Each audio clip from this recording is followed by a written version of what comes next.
Very good morning to all the friends. सभी friends को बहुत बहुत गुड मॉर्निंग। और फिर से आप लोग से मिलने का मौका मिला है। और जैसा कि आप जानते हैं कि बहुत दिन से अब तो बहुत बिजी थे तो कुछ कर नहीं पा रहे थे, लेकिन आपसे फिर बातचीत कर पा रहा हूँ।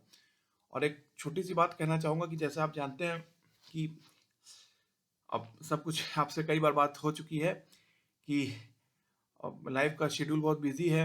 एक एज के बाद सभी को सभी सभी लोग, मेरे दोस्त, मेरे क्लासमेट, मेरे फेलो, अपनी लाइफ की अर्निंग को, लाइवलीहुड को अर्न करना पड़ता है। तो बहुत लाइफ में जो है आपकी ड्यूटीज होती हैं या लाइफ में कंपल्शंस होते हैं।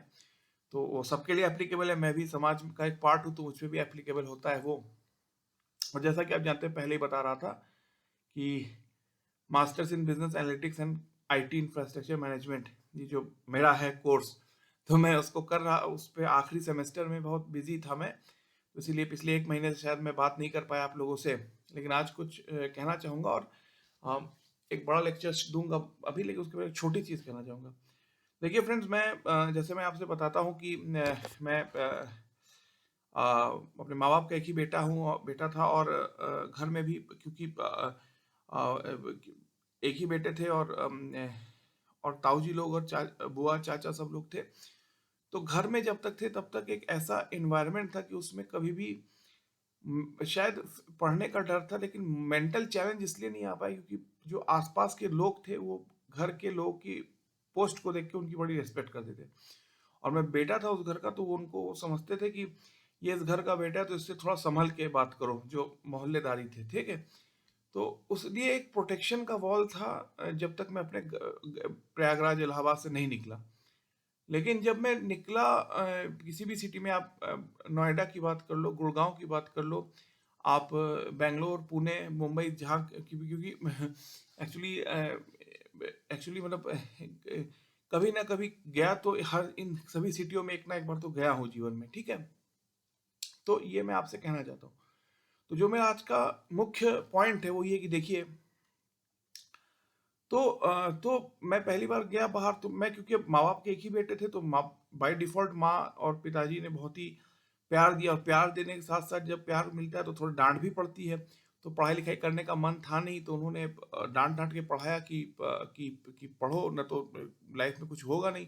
उनके डर से ही मैंने पढ़ाई की, सारी इनिशियल लाइफ क्या, बहुत हद तक भी, ठीक है।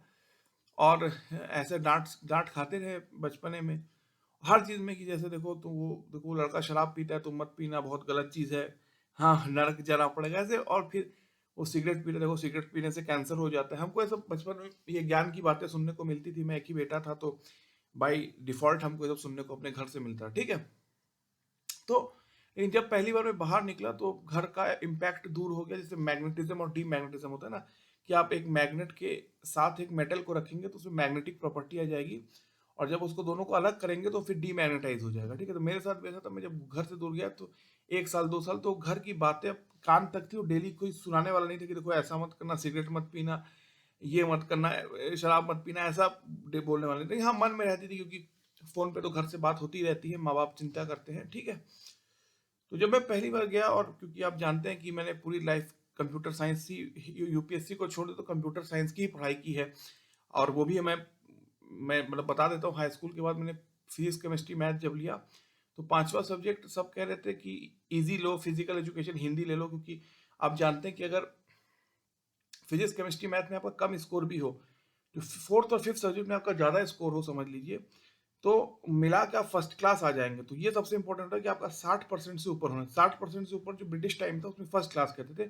तो अगर फोर्थ से इंग्लिश और फिजिकल एजुकेशन, इंग्लिश हिंदी है समझ लीजिए, तो थोड़ा सा कंपेटेबल होता है। तो उसमें अगर आप 80-90 नंबर पा जाते, तो इधर मैथ्स केमिस्ट्री और फिजिक्स में अगर आप वीक भी हैं तो दोनों मिलाकर फर्स्ट क्लास पा जाएंगे। तो इसलिए लोग कहते हैं कि फिफ्थ सब्जेक्ट टफ मत लो, लेकिन हमने कंप्यूटर साइंस ले लिया।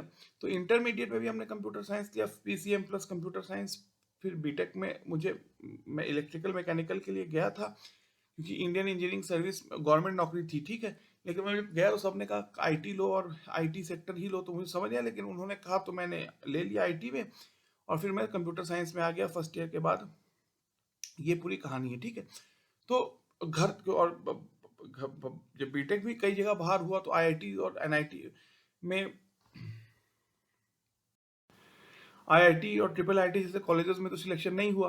तो घर वाले जो है दुखी थे। तो उन्होंने कहा कि अगर इन बड़े कॉलेज में नहीं हुआ तो जो पढ़ाई पुणे में होती है, जो पढ़ाई बेंगलोर में, मुंबई में, गुरुग्राम में होती है, वो यूपी इलाहाबाद में भी हो सकती है, प्रयागराज में। तो यहीं पर सिटी में जो प्रयागराज सिटी में जो आपका इंजीनियरिंग कॉलेज, उन्होंने उसका उसी में आप मतलब यू प्लीज परस्यू इंजीनियरिंग। तो ठीक है, मैंने उनकी बात सुन ली और मैंने अपने अपने अब इलाहाबाद से प्रयागराज, उस समय का इलाहाबाद, आज का प्रयाग, उसी में ही मैंने एक बहुत ही नामी कॉलेज में हमने मेरा एडमिशन हो गया। ठीक है, क्योंकि घर के सामने था, मैं क्यों बाहर जाऊं। मैं घर में जब खाने माँ बाप का प्यार है, बुआ जी का प्यार है, तो क्यों कोई बाहर जाए। ठीक है, तो पहली बार जब निकले, एक्चुअली पहली बार ऐसे गए थे आपका दिल्ली गए थे, लेकिन ऑफिशियली पुणे में पहला लाइफ का पहली बार निकले थे। ठीक है, और फिर आईटी सेक्टर में सारे दोस्त थे, तो बहुत कमाई करने वाले भी दोस्त थे। तो पार्टी होती थी, 7 दिन 6 दिन काम करने के बाद 2 दिन छुट्टी होती, तो सभी लोग चलो पब चलो, आज रेस्टोरेंट चलो। तो हम अब क्योंकि ग्रुप में सब कह रहे हैं, तो मैंने कहा ठीक है भाई, अब हम अकेले क्यों हम कि सबके पार्टी को खराब करें, चलो हम भी चलते हैं। तो हम अब क्योंकि मैं ऐसे घर में मैं पला उसके, तो मैं जैसे कहा ना, माँ ने कहा कि सिगरेट देखो बेटा पियोगे कैंसर हो जाएगा, शराब देखो बेटा पीने से इंसान की बर्बादी होती है। और घर में बुआ जी माँ लोग ने ये सब चीज़ों को मन में डालते रह गए। और बेटा ऐसे ही कुछ मत बोल देना किसी को, क्या ऐसी वाणी बोलिए मन कापा है, और ऐसी वाणी बोलिए औरन को शीतल करे आपो शीतल। मुझे याद नहीं आ रहा, या था क्या, मतलब ऐसी वाणी बोलिए मन का आपा खोए औरन को शीतल करे आपो शीतल हो, ऐसा मुझे याद नहीं आ रहा। ऐसी वाणी बोलिए, इसका मतलब था कि ऐसे शब्द बोलो जिससे कि दूसरों की माइंड को आप कूल कर सको। ठीक है, और एक बार क्या ये कहते थे, दूसरा कहते थे कि once uttered uttered forever, ये हमारे घर के लोग कहते हैं। तो मैं भी अब उनको बात सुनते सुनते क्योंकि मैंने आपसे बताया कि जब मैं पहली बार इलाहाबाद प्रयागराज या इलाहाबाद छोड़ा, मेरी एज 23.5 या एट द स्ट्रोक ऑफ 24 या 23.5 24 समझ लीजिए थी। तो अब 20-24 साल तक एक चीज आप घर में सुन रहे हैं, 1 साल से, ये छोटी उम्र में होता। अब 23-24 साल तक जब आप एक चीज एक पैटर्न पे मैग्नेटाइज हो जाते हैं, तो उसे डीमैग्नेटाइज होना इतना आसान नहीं होता। ठीक है, एटलीस्ट मन से तो आप नहीं हो सकते, फिजिकली आप कुछ भी कह लीजिए पब्लिक को दिखाने के लिए। तो समझ लीजिए कि वीकेंड है, न्यू ईयर है, पार्टी चल रही है, दर्डे डिस्को का दिल में मेरे है क्या, और क्या नाम है, छम्मक चलो, ये जैसे होता है ना, आप जो आपके पीजी होते हैं छत पे, उसके या फ्लैट के छत पे गाना चल रहा है, बर्थडे पार्टी चल रही है। अब किसी का बर्थडे है तो मुझे बुलाया, जन्मदिन के दिन तो जाना ही पड़ेगा, हैप्पी न्यू ईयर के दिन जाना ही पड़ेगा। अब और भी है, अब शराब या वाइन शॉप में मिल रही है, सिगरेट मिल रहा है, तो लोग पीने वाले भी हैं, तो वो ले भी आएंगे। किसी का पैसे, कोई अपने पैसे से पी रहा है, तो मैं कौन होता हूँ उसे टोकने रोकने वाला। That is his choice. तो अब डाटा डिस्को चल रहा है, मुझे भी ये आज सिगरेट थोड़ा पी लो, शराब पी लो, ऐसा मुझे मुझे वो कह रहे हैं उसका रहे हैं, या प्यार प्यार से बोल रहे हैं, चलो गलत बोल रहे हैं, प्यार से ही बोल रहे हैं। सब दोस्त तो बुरे नहीं होते, सबको गलत क्यों कहे। तो मैं थोड़ा डर रहा हूँ कि भाई करूँ कि ना करूँ, माँ फोन करेंगी कल की, कल रात को क्या किया, या क्या उनसे क्या बोलेंगी कल, जब ये मैं आज से नहीं, आज से एटलीस्ट 8 7 8 साल पहले की बात, 9 साल पहले की बात, या 7 साल पहले सोचिए, मैं उसकी बात कर रहा हूँ। ठीक है, तो ये डर हर समय मन में लगा रहता था। ठीक है, और अगर पी लिया, पता नहीं, लोग सुनते थे पीने का, अमिताभ बच्चन का फिल्म कहते, अगर होता शराब में क्या नशा, शराब में तो नाचती क्यों बोतल। शराबी फिल्म थी अमिताभ बच्चन की, दे दे प्यार दे प्यार दे, आपने देखा होगा। तो लगता था कि शराब पीने से इंसान का वो नशे में वो सब पागल हो भूल जाता है। सब मुझे फिल्मों को देख के लगा मुझे, मैं आपको बताता हूँ। तो अब अनकॉन्शियस हो जाए, कुछ गलत काम, सीढ़ी से गिर जाए, किसी पे गाड़ी चला दे, क्योंकि अल्कोहल में ऐसा लगता था। मैं ये नहीं कहता कि मैंने मतलब जो सुन, अमिताभ बच्चन जी का जो फिल्म है, धर्मेंद्र जी का फिल्म है, वो याद है शोले में बसंती, आज मैं कूद जाऊंगा अगर तुम्हारी चाची मुझसे शादी नहीं कराती, वो बसंती वाला डायलॉग। तो डर लगता था कि शराब पीने से वो अमिताभ बच्चन और धर्मेंद्र जी जैसा हालत हो सकता है। ठीक है, तो ये था। ठीक है, तो अब मुद्दे पे आते हैं, मेन टॉपिक पे। तो वो मुझे कह रहे हैं अब, तो फिर जब मैं थोड़ा मेरे चेहरे में शिकन देख के, चेहरे में घबराहट देख के, वो मेरे दोस्त कह रहा है, यार ये why are you so worried यार, फ्री लाइफ लीड करो, इतना डरो मत, माँ बाप से क्यों डरते हो? मतलब माँ बाप की इतनी, मतलब माँ बाप का इतना इतना प्रेशर क्यों लेते हो? लिव फ्री यार, डर डिस्को चल रहा है, तो वो कह रहे हैं मुझे। तो मैंने भी सोचा शायद मैं सच्ची मुच बेवकूफ़ हूँ, मैं सच्ची मुच जो है कम बुद्धि वाला हूँ, मैं क्यों सचमुच चिंता करता हूँ। सभी लोग ऐसे ही, डिस्को डांस चल रहा है, हैप्पी न्यू ईयर चल रहा है, बर्थडे चल रहा है, क्या चल रहा है, और होली का डांस चल रहा है, ये ऐसे चल रहा है। लोग जिसको मन है वो भांग पी रहा है, अब चल रहा है, तो मैं क्यों क्यों मैं इतना वो चिंता कर रहा हूँ, ठीक है। तो उस दिन था शायद हैप्पी न्यू ईयर था, तो मैंने भी अ, अब डर लग रहा था कि भाई इन लोग पिला उला ना दे कुछ गलत, मुझे तो पता नहीं था। तो मैंने भी डांस वांस किया रात को, और मैं रात को फिर 12:30 बजे शायद, या उसके बाद आके, नहीं बहुत देर हो गए थे। उस दिन सब दोस्त थे, तो मैं रात को काफ़ी देर में, शायद 2 बजे के बाद ही मैं आया, फिर रूम में मैं सो गया, ठीक है, थके हुए थे। तो जब सोया, फिर जब उठा, तो मुझे एक बात की याद आई, जो ये मेरा दोस्त कह रहा था कि प्रियेश इतने टेंशन क्यों लेते हो, माँ बाप तो ऐसा कहेंगे ही कहेंगे, प्रेशर मतलब, बस जस्ट चिल इन, डर इसको डांस करो, क्यों इतना लेते हो, कभी कभी इंजॉयमेंट होना चाहिए लाइफ में, ये कह रहे थे, ठीक है। तो मुझे तब इनके तो लगा कि शायद मेरे माँ बाप सच्ची मुझ, मैं एक ही बेटा था, उन्होंने मुझे बहुत प्रेशर देके प्रेशर पे रखा, मुझे सिखाया कि देखो कुछ भी गलत बोलने से पहले सोच के बात करो, कहने से पहले सोचो। मेरे माँ बाप ने मुझे जैसा समझा, घर माँ बाप सब परिवार को मिला लिए, तो मुझे लगा शायद सच्ची-मुच मेरे दोस्त सही होंगे, जो वो भी मेरे दोस्त भी मुझे, ये देखो, ये मत आप कहिए कि मेरे दोस्त बुरे हैं। वो भी मुझे बहुत प्यार करते हैं, लेकिन 1-2 दिन होता है। आपने क्रांति फ़िल्म में पी ले ओ मोरे राजा एक थी, अमिताभ बच्चन का शराबी फ़िल्म देखा होगा, और धर्मेंद्र जी का शोले वाला सीन देखा होगा, और क्या क्या नाम है, हज़ारों फ़िल्म देखोगे शराब के ऊपर, खुद थोड़े ना वो अमर अकबर एंटोनी में अमिताभ बच्चन शराब पी के आते हैं, और वो उसमें आईने में लगाते हैं वो है अपना, मुझे हल्का हल्का याद है वो Amar Akbar Anthony film, most probably, ठीक है, आप देखिएगा। तो मुझे लगा सचमुच शायद मेरे माँ बाप बहुत ही अब एक ही बेटे पे बहुत जोर लगाते हैं, हाँ, ऐसा गलत है, हमको भी मतलब ये लगा। लेकिन मुझे फिर एक बात याद आई, क्योंकि जैसा मैंने आपसे कहा कि मैं यूपीएससी, मुझे पता नहीं था लाइफ में करना क्या है, माँ बाप के कहने पे मैंने बीटेक पढ़ लिया कंप्यूटर साइंस में, और बीटेक करने के बाद समझ में आना अब करना क्या है, ठीक है। ये मैं बोलूंगा आपसे, क्योंकि बस सही है, अगर मोटा मोटी आप देखें। तो सबने कहा कि भाई आईटी सेक्टर ये प्राइवेट नौकरी है, तो कभी ये तो प्राइवेट है, गवर्नमेंट नौकरी जब तक नहीं मिलती इज्जत नहीं होती सोसाइटी में, तो स्टाफ सिलेक्शन कमीशन दो, और सबसे हाईएस्ट लेवल यूपीएससी। लोगों ने ऐसा कहा, यूपीएससी में मुझे पता था मेरी औकात नहीं, स्टाफ सिलेक्शन कमीशन एक मेन अच्छा एग्जाम होता है, ठीक है, मैं आपको बताता हूँ, ठीक है। तो जब मैं यूपीएससी स्टाफ सिलेक्शन कमीशन के फील्ड में घुसता चला गया, तो उसमें मुझे जीवन का एक नया अर्थ मिला, अगर मैं कहूँ। और मैंने उसको, क्योंकि अब इस फील्ड में था, तो मैंने शायद उसको बहुत ही गंभीरता से लिया अपने जीवन में। तो मैंने एक इवेंट को याद किया, जब ये रात भर हुआ, हैप्पी न्यू ईयर का शायद दिन था, रात भर डांस वांस हुआ। मैं थोड़ा डर रहा था कि कुछ ये लोग कुछ पिला देंगे, मैं बेहोश हो जाऊंगा, मुझे बहुत डर लग रहा था, क्योंकि ऐसे वो बहुत अच्छे थे, मेरे दोस्त थे, मेरे ऑफिस के फ्रेंड हैं, लेकिन एक दिन छुट्टी में थोड़ा इंजॉयमेंट तो होना ही चाहिए, ऐसा वो कह रहे थे, ठीक है। तो मुझे, मैं फिर कंफ्यूज होगा कि मेरे माँ बाप सही कहते हैं कि भाई बेटा, शब्द बोलो तो नाप के बात करो, कोई गलत शब्द मत कहना, कभी भी नशा मत करना, कभी भी शराब सिगरेट मत पीना, जो ये मैं इसको सही नहीं मान रहा हूँ, लेकिन जो माँ बाप कहते हैं, कहते हैं आपको, माँ बाप, बुआ जी, चाचा जी, जो आपको एक प्रवचन और ज्ञान देते हैं, सॉरी टू से लाइक दिस, ठीक है, या ज्ञान का या प्रवचन का आपके सामने प्रस्तुतिकरण करते हैं। तो मैं सो के जब उठा, तो मुझे यूपीएससी का एक केस याद आया, कि मैं थोड़ा उसका बैकग्राउंड बता देता हूँ, आपको कहता हूँ कि क्यों ये माँ बाप कहते हैं, और क्या माँ बाप सही हैं कि मेरे दोस्त सही हैं। दोनों ही मेरे दोस्त भी इतना मुझे प्यार करते हैं कि अगर मैं शायद भूखा रहूँ तो वो मुझे खाना खिलाते, अगर मेरे पास पैसा ना रहे तो मुझे वो शायद कुछ दिन के लिए प्रियेश को इतना प्यार करते हैं। माँ बाप तो माँ बाप होते हैं, तो जानते हैं। तो दोस्त को मैं बुरा नहीं करूँ, लेकिन एक दिन इंजॉयमेंट तो लाइफ में सबके होती है, ये उनका कहना है, मेरे फ्रेंड्स का। और अंकल आंटी तुम्हें बहुत प्रेशर देते हैं, प्रियेश छोड़ो, थोड़ा दर्द डिस्को करो, वो that is my friends assumption.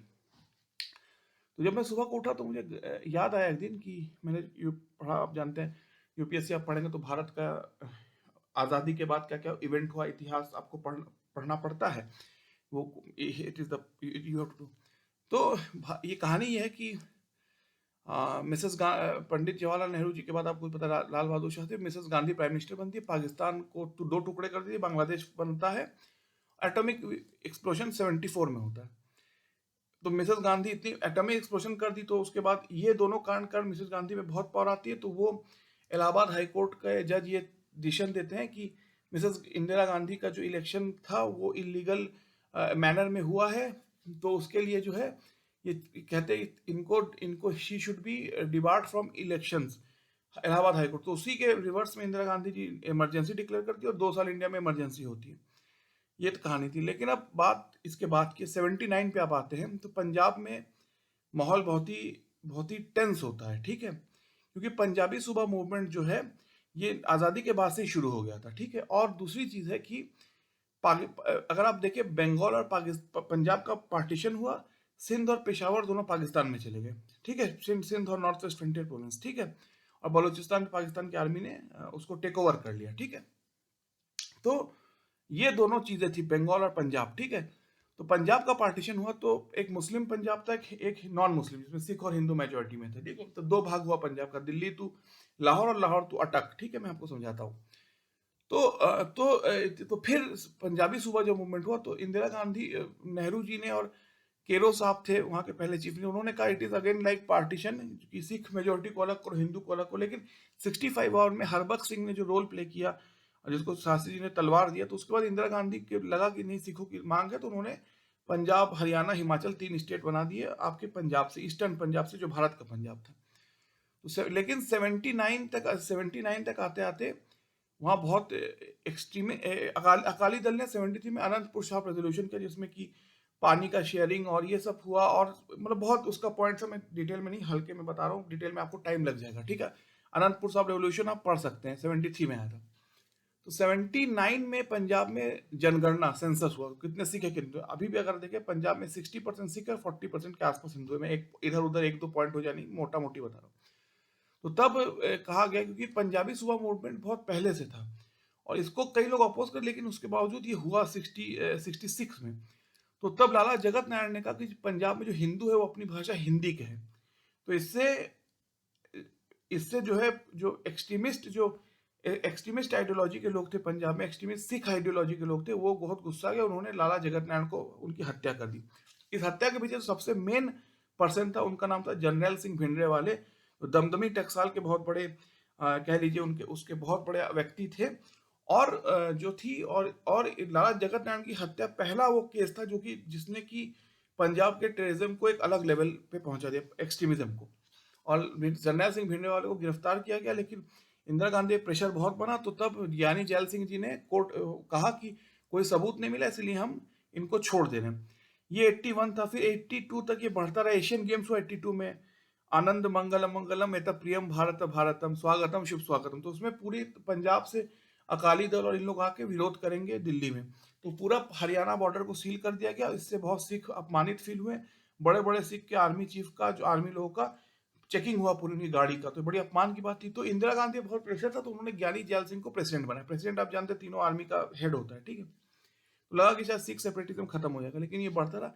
83 में गोल्डन टेम्पल में मेजर जनरल वो डीजीपी पुलिस अतवाल जी घुसे।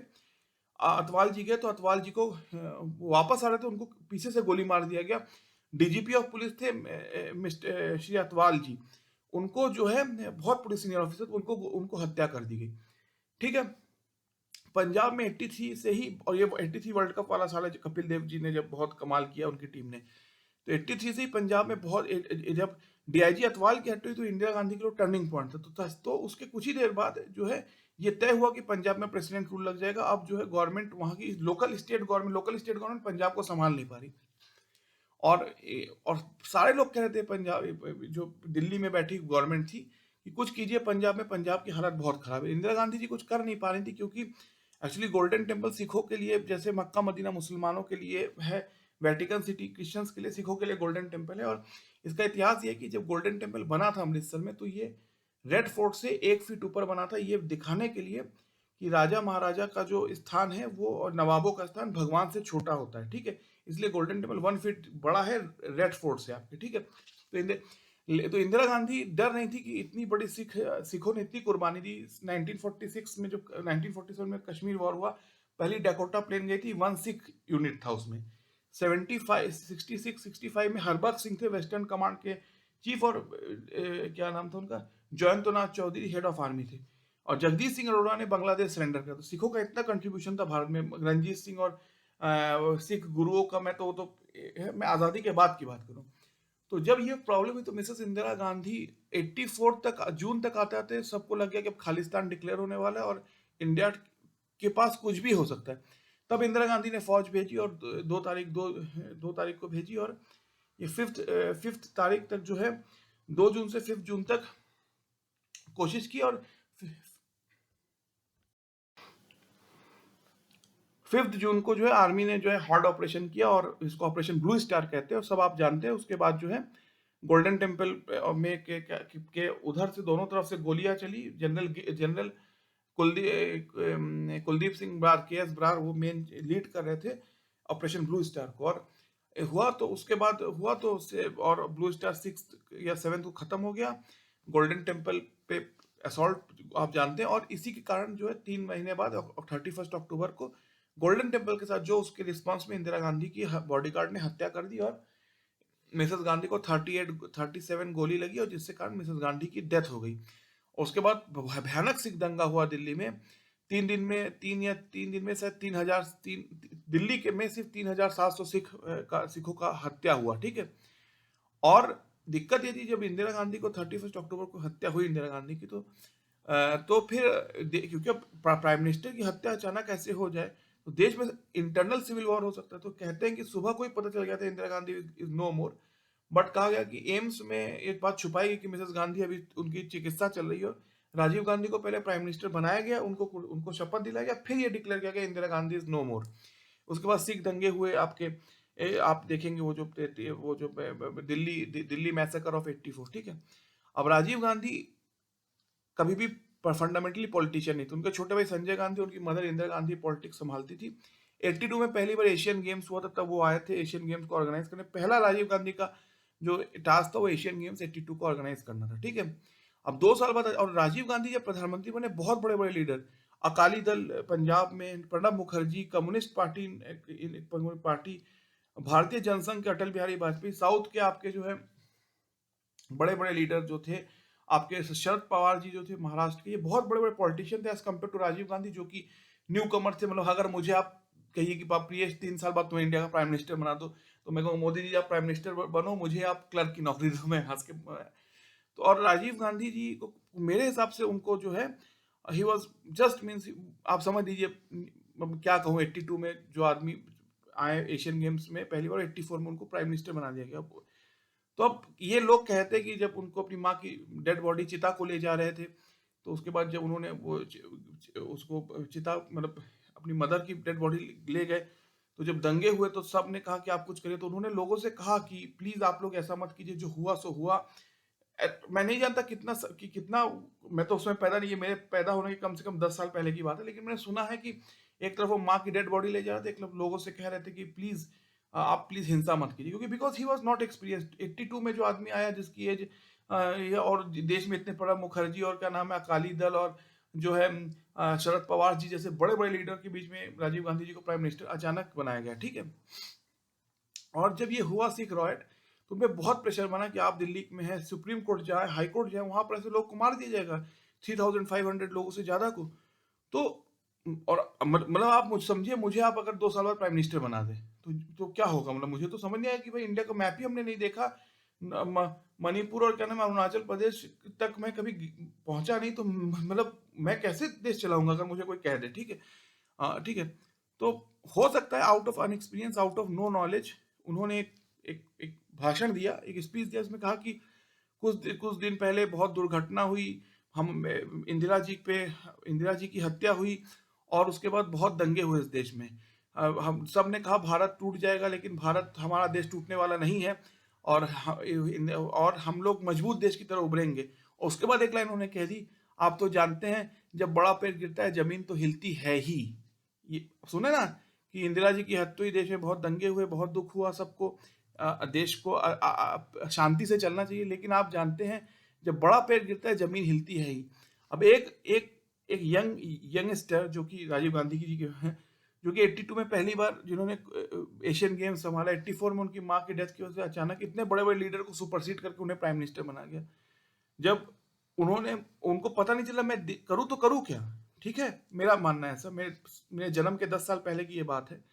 और जब उनको एक्सट्रीम प्रेशर आया तो उन्होंने पहले तो कहा इंदिरा जी की हत्या हुई और देश में के बुरी हालत थी, लेकिन जब बड़ा पेड़ गिरता है जमीन हिलती है, ये कह दिया। अब आप सोचिए, मैं इसलिए ऐसा कह रहा हूँ, जो मेरे फ्रेंड आज ये कहते हैं मुझे कि Priyesh you are so caring, क्यों आंटी और अंकल को इतना इतना जो है उनके बातों को इतना सुनते हो, वो तो पुराने जमाने के बी फेयर, बी क्या be party man, be party animal, क्या वर्ड कहते हो, नाचो डांस करो, ऐसे ही वो इतना सोचते कि वो कोई लड़की है तो इतना संभल के क्यों बात करते हो, कुछ भी बोल दो। जैसे होता आप जानते हैं, जब होली नहीं, जब ये हैप्पी न्यू ईयर का डांस होता है तो सब फ्रेंड लड़के लड़कियां, कुछ कुछ तो मेरे बड़े सीनियर है, उनकी वाइफ और वो सर लोग दोनों आते हैं। जैसे मेरे कोई बड़े मुझसे बड़े हैं तो अब डांस कर रहे हैं, हमको भी बुला लिया तो अरे इतना डरते क्यों, तुम्हारे जो बड़े भैया है या तुम्हारे सीनियर है उनके वाइफ ही तो थोड़ा बी कूल ऐसा हमसे कहते हैं। लेकिन मैं आपसे यही कहना चाहता हूँ, जो ये कहते हैं और मैं मुझे कहते हैं कि तुम माँ बाप के कि संभल के बात करना चाहिए, सोच के बोलना चाहिए, तुम ऐसा क्यों माँ बाप की इस पुराने जमाने की बातों को सुनते हो या पुराने जमाने की बातों को इतना इतना इतना डरते हो उससे। तो मैं यही आपसे कहना चाहता हूँ, देखिए राजीव जी का एग्जाम्पल लीजिए। 82 में एशियन गेम्स में पहली बार आते हैं, 84 में मिसेस गांधी की हत्या होती है ब्लू स्टार ऑपरेशन के रिएक्शन के तौर पे। वो एकदम से मतलब शरद पवार, प्रणब मुखर्जी, अकाली दल, अटल बिहारी वाजपेयी जैसे लीडर को सुपरसीड करके राजीव गांधी प्रधानमंत्री बने। सुप्रीम वो बहुत बड़े लीडर थे तब तक। और जब ये अपनी माँ की डेड बॉडी को या चिता उस पर ले जाते हैं तो एक तरफ दंगे होने की संभावना है, मतलब हमने ऐसा सुना है अपने पूर्वजों से कि वो उन्होंने ये भी कहा कि भाई जो हुआ सो हुआ, अब जो है आप लोग शांति मेंटेन कीजिए। हो सकता है उन्होंने ऐसे, उनको पता भी था होगा कि लोग मानेंगे नहीं, लेकिन उन्हें एक बात कहने के लिए कई नेता थे, उनको बोलना पड़ा। लेकिन इतना जब प्रेशर हुआ उनके ऊपर, वर्ल्ड का प्रेशर आया कि what is happening to in the capital, 6 are being killed, high court supreme court भी उसी सिटी में ही है। तो तब उन्होंने एक इमोशनल बयान स्टेटमेंट दिया कि इंदिरा जी की हत्या हो गई, सबने सोचा भारत टूट सकता है, लेकिन भारत टूटने वाला नहीं है। आप तो जानते हैं जब बड़ा पेड़ गिरता है जमीन हिलती है। अब जो इंसान, राजीव गांधी जी शायद उस समय कितने 46 में उनकी डेथ हुई, उनकी खुद डेथ 91 में हुई थी जब उनकी एज 46 ईयर्स थी। ठीक है, तो 46 ईयर्स उनकी एज थी। तो समझ लीजिए 46 से 7 साल पहले तो उनकी एज 39 होगी, 38। ठीक है, मुझसे राजीव गांधी जब प्राइम मिनिस्टर बने 38 या 39 ईयर्स होगी होगी उनकी एज। ठीक है, प्राइम मिनिस्टर जब बने। अब 39 ईयर्स का एक नव युवक जो कि अब इतने बड़े देश, जो कि इतना बड़ा जिसका बाउंड्री है, हाँ, अब हो गया उसकी माँ के साथ ऐसा हुआ है। उसने माँ की जो चिता को कंधा दिया, उसने माँ की चिता पे मतलब उसको क्रिमेट किया है अभी अभी। अब वो समझ नहीं पा रहे क्या करे, वर्ल्ड मीडिया का प्रेशर है कि देखिए दिल्ली में हो क्या रहा है। उसने इन सब कंडीशन में, इतने भयानक मेंटल प्रेशर में उसने एक बयान दे दिया जो कि बहुत ही जो है अनप्रेसिडेंटेड था। मतलब कोई मतलब कहते ना क्या करे क्या ना करे ये समझ में। और लेकिन एक वो जो बयान दिया उन्होंने कि बड़ा पेड़ गिरता है, आप तो जानते हैं इंदिरा गांधी जी की हत्या हुई, देश टूटेगा नहीं हमारा, हम एक रहेंगे, और बड़ा पेड़ गिरता है जमीन हिलती है। वो जो बयान था, आज तक उनके पीछे जो भी उनका ओपोनेंट होते हैं, देखिए वो चेप देते हैं, वो लगा देते थे कि राजीव गांधी ने कहा था जब बड़ा पेड़ गिरता है जमीन हिलती है। ठीक है, तो मैं जो मेरे फ्रेंड्स, एक दिन हम लोग टी शॉप में बैठे थे, तो मैंने इसी एग्जांपल को दिया कि तुम लोग कहते हो कि अंकल आंटी कहते के चक्कर में तुम क्यों इतना प्रिय डरे पड़े या पागलपन में रहते हो, अंकल आंटी से इतना डर के क्यों रहते हो, या उनकी बातों से इतना डरते क्यों हो कि तुम हर समय सोच के बात कहते हो। बड़े जो सर हैं, मैम हैं, उनकी वाइफ आती हैं, जैसे कभी किसी गैदरिंग में तुम संभल संभल के बात करते हो। ये भी एक फ्रेंड ने कहा तुम औरतों से डर डर के बात करते हो, क्यों ऐसा करते हो।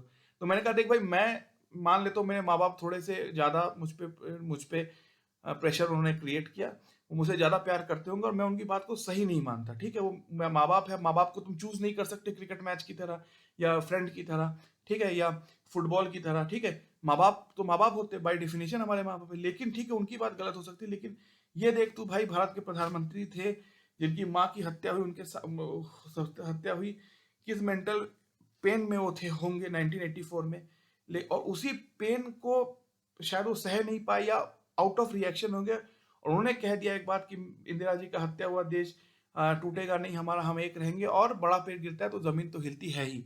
एक इस बयान ने, जो कि इतने मेंटल प्रेशर में दिया गया, आज तक कांग्रेस को पोक करता है कि आपके तो प्रधानमंत्री जी ने कहा था बड़ा पेड़ गिरता है जमीन हिलती है।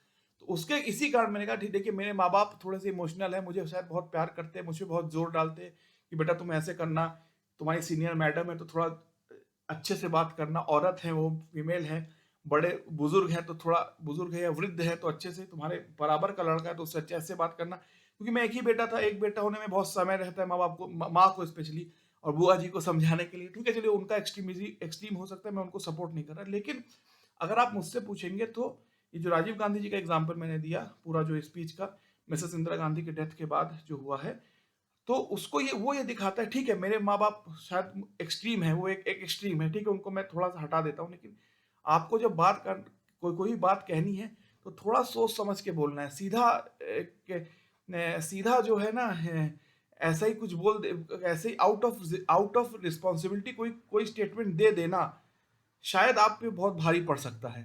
ये मैंने अपने माँ बाप से नहीं, मेरे माँ बाप तो चलिए मुझे बहुत प्यार करते, तो बहुत डांट भी, और प्यार होता है तो इकरार भी होता है, इजहार भी होता है, और गालियां भी सुनने को मिलती है, लेकिन राजीव गांधी जी का एग्जाम्पल जो मैंने आपसे दिया, उससे मैं आपसे ये कहना चाहता हूँ। तो मैं अपने माँ बाप के जो बात को वन साइडेड वे में नहीं लेना चाहता, वो उनका एक वन साइडेड मैनर हो सकता है थिंकिंग का, लेकिन हाँ, राजीव गांधी जी ने इंदिरा गांधी जी के डेथ के बाद जो स्टेटमेंट दिया, out of extreme mental pen, out of mental agony और मेंटल इमोशन, वो आज तक कांग्रेस पार्टी और राजीव गांधी जी के ऊपर से छूट नहीं पाया। उनकी डेथ हो गई 91 में, लेकिन आज भी देखिए लोग कहते हैं। तो यही बात कहना चाह रहे थे कि ठीक है, आपके माँ बाप आप पे प्रेशर डालते होंगे, वो आप एक ही बेटे हैं इसलिए ठीक है, उसको आप एक ना लीजिए, लेकिन ये भी आप समझिए कि वो जो कह रहे हैं वो भी कोई बेवकूफ नहीं है, उन्होंने दुनिया देखी है, तो वो कह रही है, तो एक फैक्ट हुआ। लेकिन अगर आप दूसरा फैक्ट मुझसे सुनेंगे, मैं as a academician, as a पढ़े लिखे प्रियस को सुनेंगे, तो राजीव गांधी जी का वो जो स्टेटमेंट था अपनी माँ के हत्या के बाद या मृत्यु के बाद, कि